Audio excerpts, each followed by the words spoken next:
और अब हम आपको छांगुर के छल की पूरी दास्तां बताने जा रहे हैं। आखिर कैसे इसने छल की पूरी दुनिया तैयार कर रखी थी और कैसे इसके गैंग के तार विदेश से भी जुड़े हुए हैं। छांगुर के मामले में हर रोज नए खुलासे हो रहे हैं। छांगुर और उसके करीबियों के फर्जीवाड़े का जाल विदेशों तक में फैला हुआ है। इस रिपोर्ट में हम आपको बताएंगे कि छांगुर के गैंग का पनामा कनेक्शन आखिर क्या है।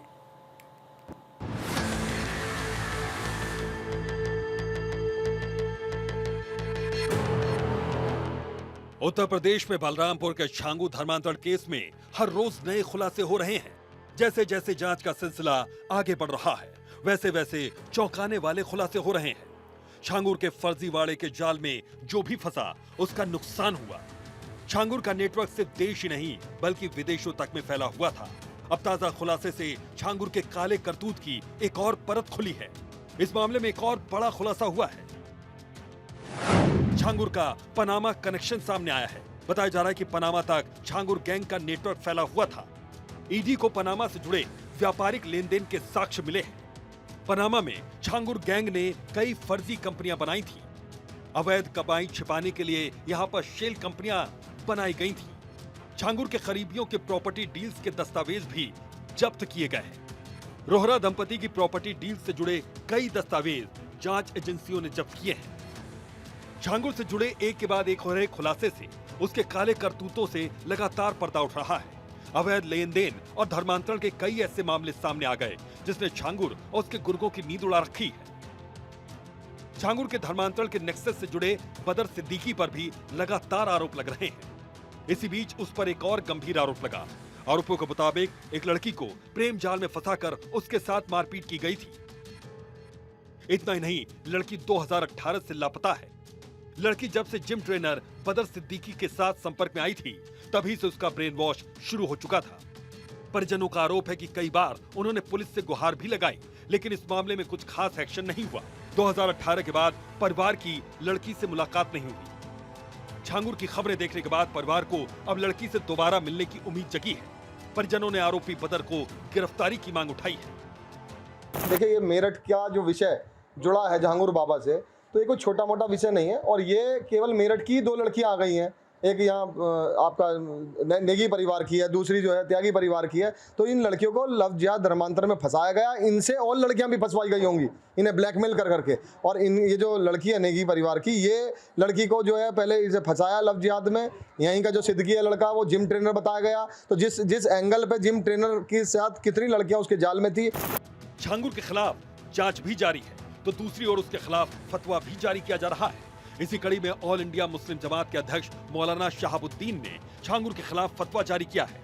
बरेलवी ने कहा कि छांगुर जैसे लोग इस्लाम के खिलाफ हैं। बरेलवी का कहना है कि मुस्लिम समाज के लोग ऐसे लोगों का बहिष्कार करें। जलालुद्दीन उर्फ छंगूर बाबा के ताल्लुक से बहुत सारे लोगों ने मुझसे मसले शरई दरियाफ्त किया कि क्या इस्लाम मजहब इस बात की इजाज़त देता है कि जबर के जरिए, जुल्म के जरिए या दबाव डाल करके या लालच दे करके इस्लाम कबूल कराया जा सकता है या नहीं। फतवा पूछा तो मैंने उस पर शरई हुक्म बयान किया और स्पष्ट तरीके से हमने ये कहा, फतवे में कहा गया है कि मजहब इस्लाम इस बात की इजाज़त नहीं देता कि जबर के जरिए, जुल्म के जरिए या दबाव या लालच दे करके किसी का मजहब कबूल कराया जाए। छांगुर उर्फ जलालुद्दीन के अवैध धर्मांतरण रैकेट का नेटवर्क देहरादून से भी जुड़ा सामने आया। यूपी पुलिस की एटीएस छांगुर की जांच करने वाली जगहों तक उसे लेकर जाती रही है। यूपी एटीएस छांगुर के धर्मांतरण रैकेट के ठिकानों पर भी लगातार छापेमारी कर रही है। इस पूरे मामले की तफ्तीश में जुटी यूपी एटीएस की टीम ने देहरादून से एक पुरुष और एक महिला को 2 अलग-अलग थाना क्षेत्रों से हिरासत में लिया था। वहीं इस पूरे मामले को लेकर देहरादून के आला अधिकारियों ने जानकारी दी कि इस पूरे प्रकरण को लेकर यूपी एटीएस की ओर से जांच की जा रही है। उन्होंने बताया कि इसमें जो संदिग्ध था उससे पूछताछ के लिए ले जाया गया है। साथ ही एक महिला का नाम भी सामने आ रहा था, उससे भी पूछताछ की गई है। एसएसपी देहरादून ने बताया कि उत्तराखंड में सख्त धर्मांतरण कानून लागू है और अगर यहाँ ऐसा भी कोई मामला सामने आया तो उस पर सख्त एक्शन होगा। लोग जो यहाँ पर गैर प्रांतों से, खासकर 80 से ऊपर जो देखा गया कि गैर प्रांतों से दूर स्थानों से आकर यहाँ पर छद्म में लोगों को ठगने का प्रयास और धार्मिक क्रियाकलापों के माध्यम से लोगों को डराने का प्रयास करके ठग रहे थे, उसमें भी काफ़ी कमी आई है और अभी तक 121 लोग हमारे रडार पर थे। इसके बाद भी हमारी टीमें लगी हैं जो इस तरह के लोग कहीं घूमते दिखते हों या किसी छद्म भेष में किसी जगह कुटिया बनाकर रह रहे हैं या कहीं ठगने का प्रयास कर रहे हैं, तो उस पर भी हमारी टीमें काम कर रही हैं और लगातार इस ऑपरेशन कालनेमी के तहत हमारी सतर्क दृष्टि पूरे जनपद में बनी हुई है। फिलहाल उत्तराखंड में ऑपरेशन कालनेमी भी चल रहा है। इसके तहत राजधानी में 121 ढोंगी बाबा को गिरफ्तार किया गया। इनमें एक बांग्लादेशी भी शामिल है, जिससे पुलिस पूछताछ कर रही है। उन्होंने बताया कि मुख्यमंत्री पुष्कर सिंह धामी के निर्देश पर यह अभियान पूरे प्रदेश में जारी है। देखिए, माननीय मुख्यमंत्री जी के निर्देश पर एक ऑपरेशन कालनेमी प्रारंभ किया गया था, जिसमें विस्तृत दिशा निर्देश भी हमें प्राप्त हुए थे और इसको देखते हुए पूरे प्रदेश में, खासकर राजधानी देहरादून में भी इस अभियान की शुरुआत की गई थी और विगत एक सप्ताह के अंदर करीब 121 लोग, जिसमें एक बांग्लादेशी नागरिक जो यहाँ पर छद्म भेष बनाकर यहाँ पर वेशभूषा में रहकर यहाँ पर लोगों को ठगने का प्रयास कर रहा था, उसका भी हमने गिरफ्तार किया था, जो अभी जेल में है और जिसका भी आइडेंटिफिकेशन हो गया है, जिसको जल्दी ही बांग्लादेश डिपोर्ट किया जाएगा। एक बार फिर से बात करें छांगुर की, तो ईडी उसके एक एक काले करतूत की फाइल खोल रही है। विदेशों में भी उसका काला कारोबार फैला हुआ था। विदेश के कारोबार में माहिर इस खिलाड़ी के खातों की पड़ताल ईडी कर रही है। छांगुर के गिरोह की पड़ताल में जुटी ईडी के हाथ कई अहम सुराग लगे हैं। कुछ ऐसे खुलासे हुए हैं जो चौंकाने वाले हैं। अवैध धर्मांतरण को संगठित रूप से संचालित करने के लिए छांगुर ने उतरौला में ही एक और अड्डा बना रखा था। ईडी की जांच में इस बात के साक्ष्य मिले कि मधुपुर की कोठी से वो धर्मांतरण की प्रक्रिया पूरी करता था। विदेश में कारोबार फैलाने का काम सुभाष नगर के आश्वी बुटीक कॉम्प्लेक्स से संचालित कर रहा था। जानकारी के मुताबिक आश्वी बुटीक को बस दिखावे के लिए एक दुकान के रूप में विकसित किया गया था, लेकिन बुटीक असल में काले कारनामों का अड्डा था। वहीं पर छांगुर, नवीन और नीतू अपने काले कारनामों से जुड़े सभी सबूत छुपाए हुए थे। इसमें विदेशी खातों से जुड़े अभिलेख के साथ ही एग्रीमेंट तक शामिल थे। बैंकों से लेन देन और दूसरे कारोबारों की जानकारी इसी कॉम्प्लेक्स में बंद थी। ईडी के हाथ जो सबूत मिले हैं वो छांगुर के करीबी नवीन के सऊदी में कारोबार के साथ ही स्पेन के पनामा में जहाज के काम से जुड़े हुए थे। मुंबई में कॉम्प्लेक्स की जानकारी होने के साथ ही बैंकों का रिकॉर्ड भी मिला है। इससे साफ है कि कोठी में छांगुर केवल मजमा लगाता था, असल कारोबार बुटीक से ही चल रहा था। सिर्फ छांगुर ही नहीं बल्कि छांगुर के करीबी भी एटीएस के निशाने पर है। अभी छांगुर के कई करीबी एटीएस की पकड़ से दूर हैं। इनमें पिंकी, हाजिरा शंकर, एमएन रिजवी, सगीर सभी अंडरग्राउंड हो गए हैं। इन सभी की अहम भूमिका छांगुर के अवैध धर्मांतरण में सामने आई है। सगीर के खाते में विदेशी फंड की भी जानकारी मिली। फिलहाल जांच जारी है, जो छांगुर और उसके करीबियों की नींद उड़ाने के लिए काफी है, क्योंकि अब तक के हुए खुलासे इसके अवैध कारोबार की एक एक कड़ी को जोड़ने का काम कर रहे हैं। अब भी कई ऐसी प्रॉपर्टीज हैं जिनमें छांगुर की हिस्सेदारी का खुलासा हो रहा है। Bureau report, Bharat 24। तो छांगुर के धर्मांतरण के केस को आप देख ही रहे हैं। अब एक ऐसा ही मामला सामने आया है आगरा से। इस पूरे मामले का पैटर्न भी छांगुर केस से ही मिलता जुलता है।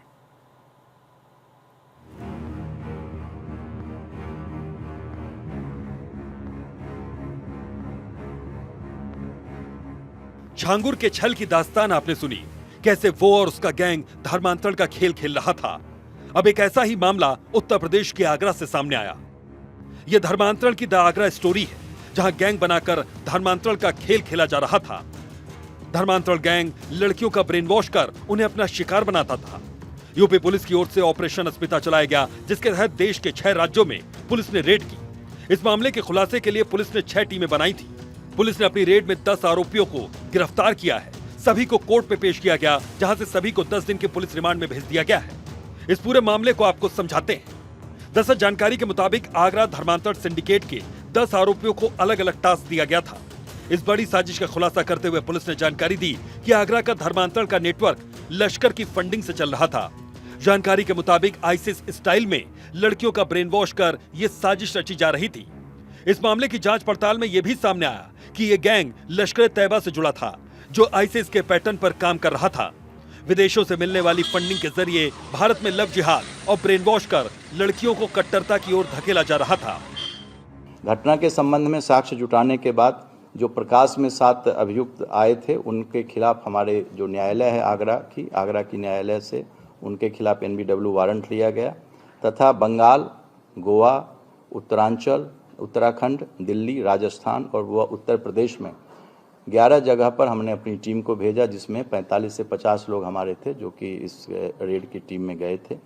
इस पूरे ऑपरेशन के क्रम में हम लोगों ने 10 अभियुक्तों को अरेस्ट किया, उनको गिरफ्तार किया।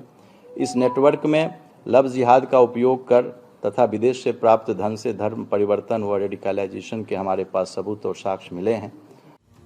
जांच एजेंसियों के मुताबिक लश्कर से जुड़ी फंडिंग को यूएई, कनाडा, लंदन और अमेरिका के रूट से डाइवर्ट कर भारत भेजा जाता था। इसी पैसे से देश भर में धर्मांतरण और लड़कियों का ब्रेन वॉश करने का नेटवर्क खड़ा किया गया। गैंग की फाइनेंस गोवा की रहने वाली आयशा उर्फ एसबी कृष्णा करती थी, जिसे पुलिस ने गिरफ्तार कर लिया है। इस नेटवर्क का सबसे खतरनाक चेहरा था अब्दुल रहमान कुरैशी, जो आगरा का रहने वाला है। इसे भी पुलिस ने गिरफ्तार कर लिया है। आगरा गैंग और छांगुर गैंग के बीच सीधा कनेक्शन तो नहीं है, लेकिन पैटर्न लगभग एक सा ही है। मकसद और काम करने के तरीकों में भी समानताएं हैं। दरअसल इन दोनों ही को विदेशी फंडिंग मिला करती थी। पुलिस की जांच में यह बड़ा खुलासा हुआ है कि दोनों ही गैंग को विदेशों से अलग अलग फंडिंग मिलती थी। इसके अलावा लालच और लव जिहाद भी इनका एक खेल था। दोनों गैंग कमजोर वर्गों को निशाना बनाते थे, खासकर नाबालिग और गरीब लड़कियों का ब्रेन वॉश करते थे। इनका संगठित और व्यापक तौर पर नेटवर्क फैला हुआ था। दोनों ही गैंग का नेटवर्क कई राज्यों और देशों तक फैला हुआ है। फिलहाल दोनों ही मामलों में पुलिस बेहद सक्रिय है और ये माना जा रहा है कि कुछ और बड़े खुलासे हो सकते हैं। Bureau report, Bharat 24।